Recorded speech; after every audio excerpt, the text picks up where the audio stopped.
In the 7th century, two of the world's greatest superpowers were at war: the mighty Persian Empire and the legendary Romans. Everyone believed Rome was finished, but the Qur'an said something no one dared to believe. At that time, the Romans had lost everything. Their cities were burning, their armies destroyed, and even Jerusalem, the heart of Christianity, had fallen to the Persians. The emperor of Persia, Khusro Parvez, mocked the Romans in a letter. "You call yourself followers of God? Then where is your God now? Why didn't he save you?" The entire world thought the Roman Empire was dead. But far away in Mecca, a new revelation descended upon the Prophet Muhammad, peace be upon him. The Romans have been defeated, but within a few years, they will be victorious again. And on that day, the believers will rejoice. Surah Ar-Rum 30-2-4. The pagans of Mecca laughed. "How can a destroyed empire ever rise again?" they said. But the believers had faith.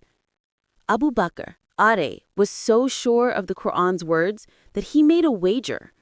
If the Romans win within 10 years, I'll receive 100 camels. If not, I'll pay the same. Back then, betting hadn't yet been forbidden. Years passed. The new Roman emperor Heraclius refused to surrender. He rebuilt his armies, prayed for victory, and struck back. One by one, Roman cities were freed, and finally, after years of humiliation, Jerusalem was recaptured. The cross that had been taken by the Persians was raised once again. At that very same time, far away in Arabia, 313 Muslims stood in the desert of Badr, and against all odds, they, too, were victorious. 2 victories, one for Rome, one for Islam. The prophecy of the Qur'an was fulfilled, word for word. Abu Bakr had won his wager, but by then, Islam had forbidden gambling. So the Prophet, peace be upon him, said, "Give those camels in charity." Years later, that same Roman emperor, Heraclius, received a letter from the Prophet inviting him to Islam.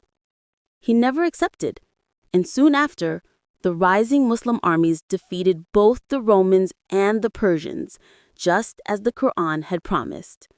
And on that day, the believers will rejoice in the victory of Allah. Surah Ar-Rum 30-4. Indeed, the promise of Allah always comes true.